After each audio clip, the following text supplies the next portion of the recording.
Hello students, I am Sukhvinder Kaur from Department of Economics, GGDST College Haryana Hoshiarpur. ਅੱਜ ਦਾ ਜਿਹੜਾ ਸਾਡਾ topic ਆ features of Indian economy since independence ਤੋਂ ਬਾਅਦ Indian economy ਦੀਆਂ ਵਿਸ਼ੇਸ਼ਤਾਵਾਂ ਟੌਪਿਕ ਹੈ ਸਾਡਾ।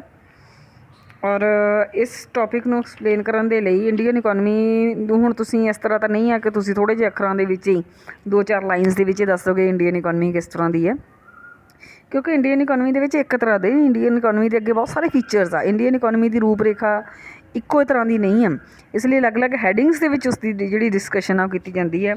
ਕਿਹਾ ਜਾਂਦਾ ਕਿ ਇੰਡੀਅਨ ਇਕੋਨਮੀ ਇੱਕ ਅੰਡਰ ਡਿਵੈਲਪ ਇਕੋਨਮੀ ਹੈ। ਇਹ ਵੀ ਮੰਨਿਆ ਜਾਂਦਾ ਕਿ ਇੰਡੀਅਨ ਇਕੋਨਮੀ ਇੱਕ ਮਿਕਸਡ ਇਕੋਨਮੀ ਹੈ।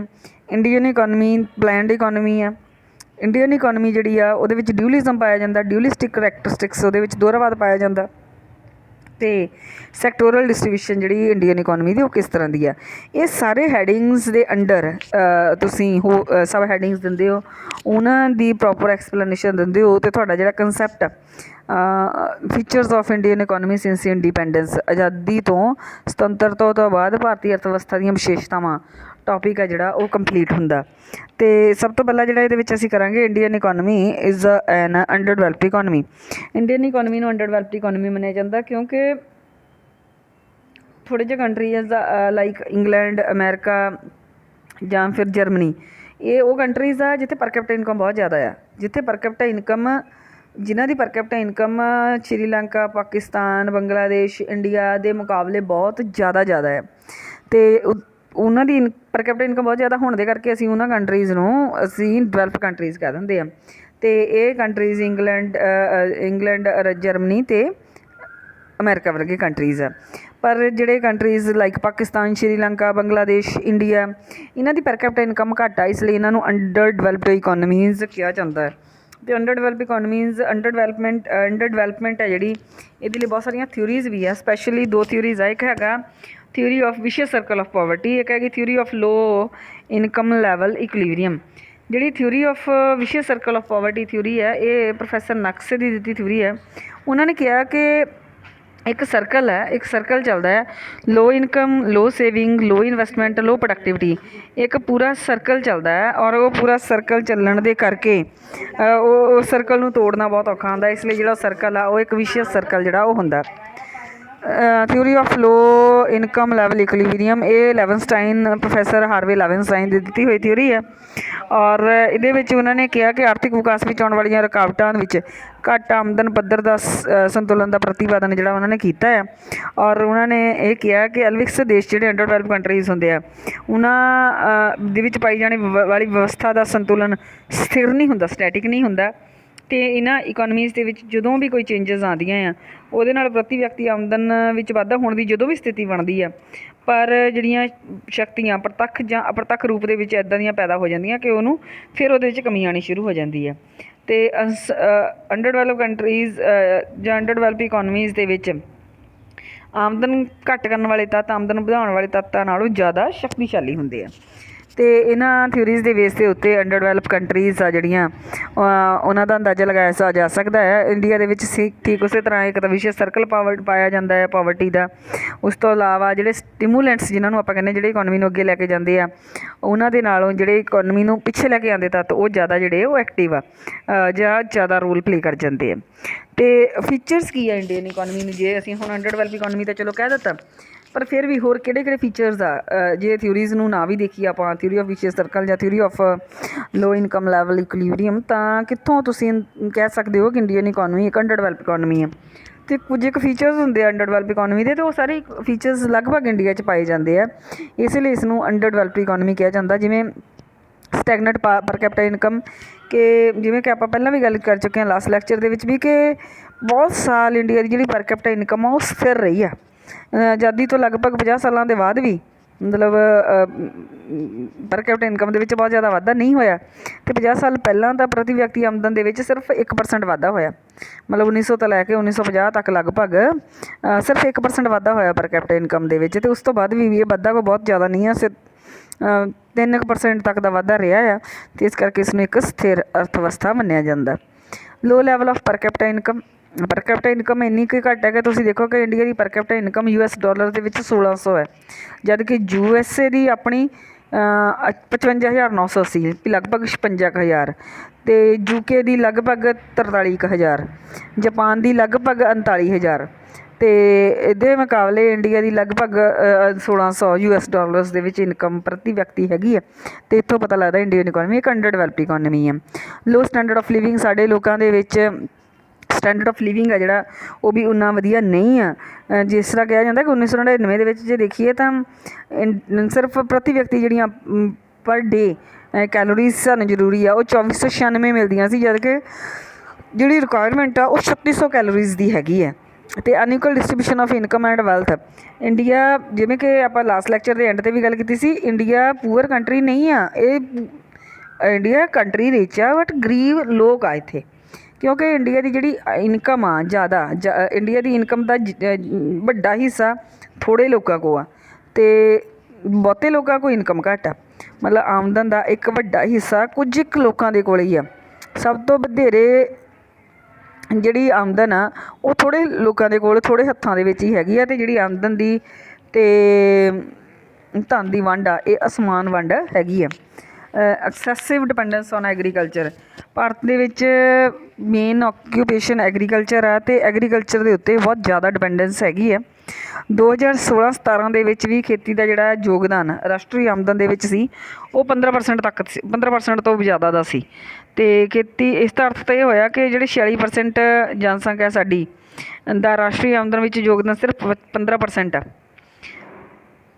ਅਤੇ ਇਹਦਾ ਮਤਲਬ ਇਹ ਹੋਇਆ ਕਿ ਮੇਨ ਆਕਿਊਪੇਸ਼ਨ ਐਗਰੀਕਲਚਰ ਇੰਡੀਆ ਦੇ ਵਿੱਚ ਹੈ ਬਿਨਾਂ ਸ਼ੱਕ। ਜਿਹੜੀ ਸਾਡੀ ਐਗਰੀਕਲਚਰ ਦੇ ਉੱਤੇ ਉਹ ਡਿਪੈਂਡੈਂਸ ਉਹ ਹੈ, ਪਰ ਉਸ ਦਾ ਜਿਹੜਾ ਫਿਰ ਨੈਸ਼ਨਲ ਇਨਕਮ ਦੇ ਵਿੱਚ ਹਿੱਸਾ ਆ ਉਹ ਘੱਟ ਆ। ਲੈਕ ਆਫ ਪ੍ਰੋਪਰ ਇੰਡਸਟਰੀਲਾਈਜੇਸ਼ਨ ਵੀ ਨਹੀਂ ਹੋਈ, ਸਾਡੇ ਅਜੇ ਉਦਯੋਗਾਂ ਦਾ ਉਨਾ ਵਿਕਾਸ ਨਹੀਂ ਹੋਇਆ ਜਿੰਨਾ ਹੋਣਾ ਚਾਹੀਦਾ ਸੀ। ਆਜ਼ਾਦੀ ਤੋਂ ਬਾਅਦ ਵੀ ਕਈ ਉਪਯੋਗੀ ਵਸਤੂਆਂ ਜਿਵੇਂ ਕੱਪੜਾ, ਚੀਨੀ, ਦਵਾਈਆਂ ਦਾ ਉਨਾ ਵਿਕਾਸ ਨਹੀਂ ਹੋਇਆ। ਅਤੇ lack of proper banking facilities, ਪੂਰੀ ਸਾਖ ਸਹੂਲਤਾਂ ਨਹੀਂ ਆ। ਈਵਨ ਇਹ ਵੀ ਮੰਨਿਆ ਜਾਂਦਾ ਕਿ ਜਿਹੜੀ ਸਾਖ ਦੀ ਜ਼ਰੂਰਤ ਆ ਸਿਰਫ ਇੰਡਸਟਰੀਅਲ ਸੈਕਟਰ ਨੂੰ ਨਹੀਂ ਹੈ, ਐਗਰੀਕਲਚਰ ਸੈਕਟਰ ਨੂੰ ਵੀ ਚਾਹੀਦੀ ਹੁੰਦੀ ਆ, ਪਰ ਬੈਂਕਾਂ ਦੀ ਉਨੀ ਬ੍ਰਾਂਚ ਐਕਸਪੈਂਸ਼ਨ ਉਨੀ ਜਿੰਨੀ ਜ਼ਰੂਰੀ ਸੀ ਨਹੀਂ ਹੋਈ। ਅਤੇ ਬੈਂਕਿੰਗ ਫੈਸਿਲਿਟੀਜ਼ ਦੀ ਘੱਟ ਹੋਣ ਦੇ ਕਰਕੇ ਐਗਰੀਕਲਚਰਲ ਅਤੇ ਇੰਡਸਟਰੀਅਲ ਡਿਵੈਲਪਮੈਂਟ ਦੇ ਵਿੱਚ ਵੀ ਕਿਤੇ ਨਾ ਕਿਤੇ ਜਿਹੜਾ ਉਹਨਾਂ ਦੀ ਡਿਵੈਲਪਮੈਂਟ ਦੇ ਵਿੱਚ ਵੀ ਕਿਤੇ ਨਾ ਕਿਤੇ ਇਸ ਵਜ੍ਹਾ ਕਰਕੇ ਵੀ ਕਿਤੇ ਨਾ ਕਿਤੇ ਕਮੀ ਹੈ। Less development of means of transportation ਦੇ ਵਿੱਚ ਨੋ ਡਾਊਟ ਵਾਧਾ ਹੋਇਆ, ਪਰ ਇਹ ਜਿਹੜਾ ਵਾਧਾ ਆ ਇਹ ਸਫੀਸ਼ੀਐਂਟ ਨਹੀਂ ਹੈ। ਪ੍ਰੈਸ਼ਰ ਆਫ ਪਾਪੂਲੇਸ਼ਨ ਦੇ ਵਿੱਚ ਲਗਾਤਾਰ ਵਾਧਾ ਹੁੰਦਾ ਜਾ ਰਿਹਾ, ਔਰ ਪਾਪੂਲੇਸ਼ਨ ਦਾ ਪ੍ਰੈਸ਼ਰ ਜਿਹੜਾ ਉਹ ਲਗਾਤਾਰ ਹੈਗਾ ਆ। ਅਨਪਲਾਈਮੈਂਟ ਲਗਾਤਾਰ ਜਿਹੜੀ ਆ ਉਹ ਵੱਧਦੀ ਜਾ ਰਹੀ ਆ, ਅਤੇ ਅਨਪਲਾਈਮੈਂਟ ਵੀ ਵੱਧਦੀ ਜਾ ਰਹੀ ਆ, ਅੰਡਰ ਇੰਪਲਾਈਮੈਂਟ ਵੀ ਵੱਧਦੀ ਜਾ ਰਹੀ ਆ। ਵਾਈਟ ਕਾਲਰ ਜਿਹੜੀਆਂ ਜੋਬਸ ਆ ਉਹ ਵੀ ਨਹੀਂ ਪ੍ਰੋਡਿਊਸ ਹੋ ਰਹੀਆਂ। ਮਤਲਬ ਸਾਰੀ ਤਰ੍ਹਾਂ ਦੇ ਅਨਪਲਾਈਡ, ਸਕਿਲਡ ਅਤੇ ਜਿਹੜੇ ਨਹੀਂ ਸਕਿਲਡ, ਸਾਰੀ ਤਰ੍ਹਾਂ ਦੇ ਅਨਪਲਾਈਡ ਜਿਹੜੇ ਸਾਡੇ ਕੋਲ ਹੈਗੇ ਆ। ਲੈਕ ਆਫ ਕੈਪੀਟਲ ਫਾਰਮੇਸ਼ਨ ਬਹੁਤ ਘੱਟ ਹੈ, ਕੈਪੀਟਲ ਦੀ ਬਹੁਤ ਜ਼ਿਆਦਾ ਕਮੀ ਹੈ। ਕੁਜਨੇਟਸ ਦੇ ਕਿਹਾ ਸੀਗਾ ਕਿ ਪੂੰਜੀ ਨਿਰਮਾਣ ਦੇ ਘੱਟ ਅਨੁਪਾਤ ਦੇ ਕਾਰਨ ਰਾਸ਼ਟਰੀ ਉਤਪਾਦਨ ਵਿੱਚ ਵਾਧੇ ਦੀ ਦਰ ਘੱਟ ਹੁੰਦੀ ਹੈ। ਅਤੇ 1950-51 ਦੇ ਵਿੱਚ ਸਿਰਫ ਕੁੱਲ ਆਮਦਨ ਦਾ 9% ਹਿੱਸਾ ਬਚਾਇਆ ਜਾਂਦਾ ਸੀ। ਅਤੇ ਨਿਵੇਸ਼ ਦਾ ਪੱਧਰ ਵੀ ਇਹੀ ਸੀ, ਜਿੰਨੀ ਸੇਵਿੰਗ ਹੁੰਦੀ ਸੀ ਉਨਾ ਕੁ ਤੁਹਾਡੇ ਇਨਵੈਸਟਮੈਂਟ ਜਿਹੜੀ ਉਹ ਕੀਤੀ ਜਾਊਗੀ। ਅੰਡਰ ਡਿਵੈਲਪਡ ਨੈਚੁਰਲ ਰਿਸੋਰਸਿਸ, ਫਿਰ ਇਹ ਨਹੀਂ ਹੈ ਕਿ ਇੰਡੀਆ ਜਿਹੜਾ ਆ ਉਹਦੇ ਵਿੱਚ ਕਿਸੇ ਰਿਸੋਰਸਿਸ ਦੀ ਕਮੀ ਹੈ, ਪਰ ਉਹਨਾਂ ਕੁਦਰਤੀ ਸਾਧਨਾਂ ਦੀ ਪੂਰੀ ਵਰਤੋਂ, ਸਹੀ ਵਰਤੋਂ ਨਹੀਂ ਕੀਤੀ ਗਈ। ਦੇਸ਼ ਦੇ ਵਿੱਚ ਸਿਰਫ 20% ਪਾਣੀ ਸਾਧਨਾਂ ਦਾ ਪ੍ਰਯੋਗ ਕੀਤਾ ਜਾਂਦਾ। ਅਤੇ shortage of able and efficient entrepreneurs, ਯੋਗ ਅਤੇ ਨਿਪੁੰਨ ਉੱਦਮੀਆਂ ਦੀ ਕਮੀ ਆ। ਪੂਰੇ ਭਾਰਤ ਦੇ ਵਿੱਚ ਉੱਦਮੀਆਂ ਦੀ ਇੰਨੀ ਕੁ ਜ਼ਿਆਦਾ ਕਮੀ ਆ। ਇੱਥੋਂ ਦੇ ਉੱਦਮੀ ਸੱਟੇਬਾਜ਼ੀ ਦੁਆਰਾ ਤੁਰੰਤ ਲਾਭ ਲੈਣਾ ਪਸੰਦ ਕਰਦੇ ਆ। ਉਹ ਖਤਰਾ ਲੈ ਕੇ ਨਵੇਂ ਉਦਯੋਗ ਕਰਨ ਦੀ ਜਿਹੜੀ ਨਵੇਂ ਉਦਯੋਗਾਂ ਦੀ ਸਥਾਪਨਾ ਦੀ ਰੁਚੀ ਨਹੀਂ ਲੈਂਦੇ। ਇਸ ਤੋਂ ਇਲਾਵਾ ਜਿਹੜੇ ਆਊਟਡੇਟਡ ਸੋਸ਼ਲ ਇੰਸਟੀਟਿਊਸ਼ਨ ਹੁੰਦੇ ਆ, ਰੀਤੀ ਰਿਵਾਜ, ਧਾਰਮਿਕ ਰਸਮਾਂ, ਜਾਤ ਪਾਤ, ਇਹ ਅਜੇ ਵੀ ਸਾਡੇ ਚੱਲਦੇ ਪਏ ਆ। ਲੋ ਗ੍ਰੇਡ ਹਿਊਮਨ ਕੈਪੀਟਲ ਕਿਸੇ ਵੀ ਦੇਸ਼ ਦੀ ਡਿਵੈਲਪਮੈਂਟ ਦੇ ਵਿੱਚ ਇੰਪੋਰਟੈਂਟ ਹੁੰਦੀ ਆ, ਪਰ ਸਾਡੀ ਜਿਹੜੀ ਹਿਊਮਨ ਕੈਪੀਟਲ ਆ ਉਹ ਲੋ ਗ੍ਰੇਡ ਆ। ਉਹ ਅਜੇ ਤੱਕ ਵੀ ਸਾਡੀ ਹਿਊਮਨ ਕੈਪੀਟਲ ਆ ਜਿਹੜੀ ਉਹਦੇ ਵਿੱਚ ਬਹੁਤਾ ਧਿਆਨ ਨਹੀਂ ਦਿੱਤਾ ਜਾਂਦਾ। ਅਜੇ ਵੀ ਸਾਡੇ ਲੋਕ ਅਨਪੜ੍ਹ ਹੁੰਦੇ ਆ, ਅਜੇ ਵੀ ਉਹਨਾਂ ਦੀ ਸਿਹਤ ਬਹੁਤ ਵਧੀਆ ਨਹੀਂ ਆ, ਅਜੇ ਵੀ ਉਹਨਾਂ ਦੀ ਪ੍ਰੋਡਕਟਿਵਿਟੀ ਘੱਟ ਆ। ਟੈਕਨੋਲੋਜੀ ਅਜੇ ਵੀ ਪੁਰਾਣੀਆਂ ਟੈਕਨੀਕਸ ਦੀ ਵਰਤੋਂ ਕੀਤੀ ਜਾਂਦੀ ਆ, ਅਤੇ ਇਕੋਨਮੀ ਦੇ ਵਿੱਚ ਡਿਊਲਿਜ਼ਮ ਪਾਇਆ ਜਾਂਦਾ। ਇਸ ਤਰ੍ਹਾਂ ਹੁੰਦਾ ਕਿ ਇੱਕ ਸਾਈਡ 'ਤੇ ਹਾਈ ਡਿਵੈਲਪਡ ਸੈਕਟਰ ਆ ਅਤੇ ਇੱਕ ਸਾਈਡ 'ਤੇ ਜਸਟ ਸਬਸਿਸਟੈਂਸ ਸੈਕਟਰ ਆ। ਮੀਨਸ ਇੱਕ ਸਾਈਡ 'ਤੇ ਹਾਈ ਡਿਵੈਲਪਡ ਸੈਕਟਰ ਆ ਜਿੱਥੇ ਬਹੁਤ ਜ਼ਿਆਦਾ ਇਨਕਮ ਆ, ਜਿੱਥੇ ਸਟੈਂਡਰਡ ਆਫ ਲਿਵਿੰਗ ਬਹੁਤ ਵਧੀਆ, ਜਿੱਥੇ ਮਲਟੀਨੈਸ਼ਨਲ ਕੰਪਨੀਜ਼ ਆ, ਅਤੇ ਇੱਕ ਪਾਸੇ ਸਬਸਿਸਟੈਂਸ ਸੈਕਟਰ ਆ ਜਿੱਥੇ ਜਸਟ ਗੁਜ਼ਾਰਾ ਲੈਵਲ ਆ, ਜੀਵਨ ਨਿਰਵਾਹ ਪੱਧਰ ਹੈਗਾ ਆ, ਅਤੇ ਉਸ ਤੋਂ ਜ਼ਿਆਦਾ ਲੋਕਾਂ ਦੇ ਕੋਲ ਕੁਛ ਨਹੀਂ ਆ। ਅਤੇ ਰਡਾਵੇ ਨੇ ਸਹੀ ਕਿਹਾ ਕਿ ਭਾਰਤੀ ਅਰਥਵਿਵਸਥਾ ਦੀ ਮੁੱਖ ਵਿਸ਼ੇਸ਼ਤਾ ਗਰੀਬੀ ਹੈ। ਭਾਰਤ ਦੇ ਅਵਿਕਸਿਤ ਹੋਣ ਦਾ ਪ੍ਰਮੁੱਖ ਚਿੰਨ੍ਹ ਇੱਥੋਂ ਹੀ ਪਤਾ ਚੱਲ ਜਾਂਦਾ ਕਿ ਇੰਡੀਆ ਦੇ ਵਿੱਚ ਗਰੀਬੀ ਪਾਈ ਜਾਂਦੀ ਹੈ। ਅਤੇ ਨੈਕਸਟ ਜਿਹੜਾ ਹੈਡਿੰਗ ਜਿਹੜਾ ਇੰਡੀਅਨ ਇਕੋਨਮੀ ਦੇ ਫੀਚਰਸ ਇੰਡੀਪੈਂਡੈਂਸ ਤੋਂ ਬਾਅਦ ਐਕਸਪਲੇਨ ਕਰਨ ਲਈ ਜਿਹੜਾ ਲਿਆ ਜਾਂਦਾ ਉਹ ਹੈਗਾ ਮੇਨ ਹੈਡਿੰਗ ਕਿ ਇੰਡੀਅਨ ਇਕੋਨਮੀ ਮਿਕਸਡ ਇਕੋਨਮੀ ਆ। ਮਿਕਸਡ ਇਕੋਨਮੀ ਮੀਨਸ ਇਹਦੇ ਵਿੱਚ ਪਬਲਿਕ ਸੈਕਟਰ ਵੀ ਹੈ, ਇਹਦੇ ਵਿੱਚ ਲਾਇਸੈਂਸਡ ਸੈਕਟਰ ਵੀ ਹੈ ਅਤੇ ਪ੍ਰਾਈਵੇਟ ਸੈਕਟਰ ਵੀ ਹੈ। 1991 ਦੇ ਵਿੱਚ ਜਦੋਂ ਲਿਬਰਲਾਈਜੇਸ਼ਨ ਦੀ ਪਾਲਿਸੀ ਆਈ ਆ ਅਤੇ ਉਹਦੇ ਵਿੱਚ ਦੋ ਖੇਤਰ ਆ ਜਿਹੜੇ ਪਰਮਾਣੂ ਸ਼ਕਤੀ ਖੇਤਰ ਅਤੇ ਰੇਲਵੇ, ਇਹਨਾਂ ਨੂੰ ਸਰਵਜਨਕ ਖੇਤਰ ਰੱਖਿਆ ਗਿਆ ਅਤੇ ਬਾਕੀ ਸਾਰੇ ਜਿਹੜੇ ਦੂਸਰੇ ਖੇਤਰ ਸੀ ਉਹਨਾਂ ਨੂੰ ਨਿੱਜੀ ਖੇਤਰ ਕਰ ਦਿੱਤਾ ਗਿਆ। ਲਾਇਸੈਂਸਡ ਸੈਕਟਰ ਹੈ ਕਿ 5 ਜਿਹੜੇ ਸੈਕਟਰ ਆ ਜਿਹੜੇ ਜਿਵੇਂ ਅਲਕੋਹਲਿਕ ਉਤਪਾਦਨ ਆ, ਤੰਬਾਕੂ ਦਾ ਉਤਪਾਦਨ ਆ, ਸੁਰੱਖਿਆ ਉਤਪਾਦਨ ਆ, ਉਦਯੋਗਿਕ ਵਿਸਫੋਟਕ ਅਤੇ ਖਤਰਨਾਕ ਰਸਾਇਣ ਦਾ ਜਿਹੜਾ ਉਤਪਾਦਨ ਕਰਨ ਲਈ ਨਿੱਜੀ ਖੇਤਰ ਨੂੰ ਸਰਕਾਰ ਤੋਂ ਲਾਇਸੈਂਸ ਲੈਣਾ ਪਏਗਾ। ਅਤੇ ਇਸ ਤੋਂ ਇਲਾਵਾ 2 ਸਰਕਾਰੀ ਖੇਤਰਾਂ ਨੂੰ ਛੱਡ ਕੇ ਅਤੇ ਉਹ ਜਿਹੜੇ ਲਾਇਸੈਂਸ ਵਾਲੇ ਖੇਤਰਾਂ ਨੂੰ ਛੱਡ ਕੇ ਬਾਕੀ ਸਾਰੇ ਖੇਤਰਾਂ ਦਾ ਜਿਹੜਾ ਉਹ ਨਿੱਜੀਕਰਨ ਕਰ ਦਿੱਤਾ ਗਿਆ। ਅਤੇ ਫਿਰ ਇਹ ਵੀ ਮੰਨਿਆ ਜਾਂਦਾ ਕਿ ਇੰਡੀਅਨ ਇਕੋਨਮੀ ਇੱਕ ਪਲੈਨਡ ਇਕੋਨਮੀ ਆ ਕਿਉਂਕਿ ਪਲੈਨਿੰਗ ਕਮਿਸ਼ਨ ਹੈ ਜਿਹੜਾ ਹੋਂਦ ਵਿੱਚ ਆਇਆ 1950 ਦੇ ਵਿੱਚ, ਅਤੇ ਉਸ ਤੋਂ ਬਾਅਦ 1951 ਤੋਂ ਲਗਾਤਾਰ ਜਿਹੜੀਆਂ ਯੋਜਨਾਵਾਂ 5 ਸਾਲਾ ਯੋਜਨਾਵਾਂ ਆ ਰਹੀਆਂ, ਅਤੇ ਉਹ 5 ਸਾਲ ਦਾ ਯੋਜਨਾਵਾਂ ਦੇ ਵਿੱਚ ਇਹ ਆ ਕਿ ਵੈਸੇ ਸੀਕੁਐਂਸ ਲਗਾਤਾਰ ਤਾਂ ਨਹੀਂ ਰਿਹਾ ਕਿ 5-5 ਸਾਲ ਆਉਂਦੀਆਂ ਰਹੀਆਂ।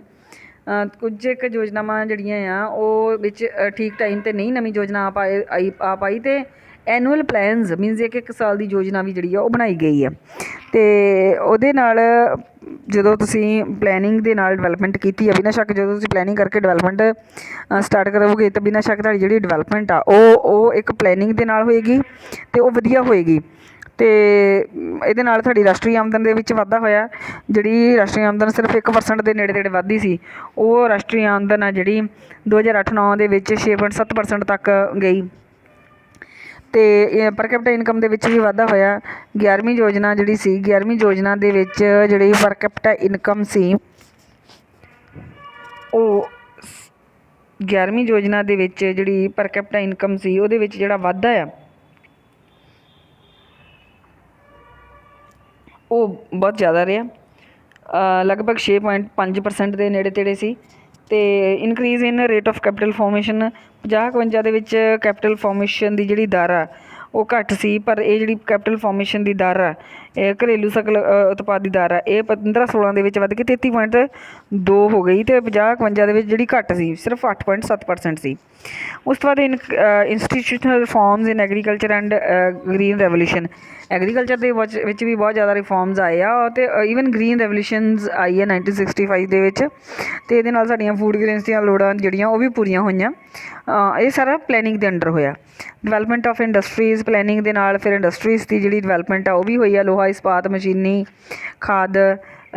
ਖਾਦ ਰਸਾਇਣ ਸਾਰੇ ਉਦਯੋਗਾਂ ਦਾ ਜਿਹੜਾ ਕਾਫੀ ਵਿਕਾਸ ਹੋਇਆ। ਔਰ 11ਵੀਂ ਯੋਜਨਾ ਦੇ ਵਿੱਚ ਤਾਂ ਇਹ ਜਿਹੜਾ ਉਦਯੋਗਿਕ ਵਿਕਾਸ ਦੀ ਦਰ ਸੀ 7.2% ਸੀ। ਉਸ ਤੋਂ ਬਾਅਦ ਬੁਨਿਆਦੀ ਢਾਂਚਾ ਹੈ ਜਿਹੜਾ ਜਿਹਦੇ ਵਿੱਚ ਤੁਹਾਡੇ ਰੇਲਵੇ, ਸੜਕਾਂ, ਬੰਦਰਗਾਹਾਂ, ਹਵਾਈ ਅੱਡੇ, ਦੂਰ ਸੰਚਾਰ, ਬੈਂਕਿੰਗ ਸਾਰਿਆਂ ਦੀ ਬਹੁਤ ਜ਼ਿਆਦਾ ਡਿਵੈਲਪਮੈਂਟ ਹੋਈ ਆ। ਸੋਸ਼ਲ ਫੈਸਿਲਿਟੀਜ਼ ਦੇ ਵਿੱਚ ਵਾਧਾ ਹੋਇਆ। ਡੈਥ ਰੇਟ ਆ ਜਿਹੜਾ ਉਹ 1951 ਦੇ ਵਿੱਚ 40.8% ਦੇ ਨੇੜੇ ਤੇੜੇ ਸੀ, ਜਿਹਦੇ ਵਿੱਚ ਕਮੀ ਆ ਗਈ 2014 ਦੇ ਵਿੱਚ ਸਿਰਫ 6.7% ਰਹਿ ਗਿਆ। ਐਵਰੇਜ ਏਜ 1960 ਦੇ ਵਿੱਚ 32 ਸਾਲ ਹੋਇਆ ਕਰਦੀ ਸੀ, ਅਤੇ 2013 ਦੇ ਵਿੱਚ ਇਹ 67 ਸਾਲ ਹੋ ਗਈ। ਪੋਲੀਓ ਡਿਸੀਜ਼ ਆ ਜਿਹੜੀ ਇੱਕ ਤਰ੍ਹਾਂ ਪੂਰੀ ਤਰ੍ਹਾਂ ਖਤਮ ਹੀ ਕਰ ਦਿੱਤੀ ਗਈ। ਰਿਸਰਚ ਨੂੰ ਵੀ ਪ੍ਰਮੋਟ ਕੀਤਾ ਗਿਆ। ਹੈਲਥ ਫੈਸਿਲਿਟੀਜ਼ ਦੇ ਵਿੱਚ ਵੀ ਵਾਧਾ ਹੋਇਆ। ਉਸ ਤੋਂ ਬਾਅਦ ਇਨਕਰੀਜ਼ ਇਨ ਇੰਪਲਾਈਮੈਂਟ ਦੇ ਵਿੱਚ ਵੀ ਬਹੁਤ ਜ਼ਿਆਦਾ ਵਾਧਾ ਹੋਇਆ।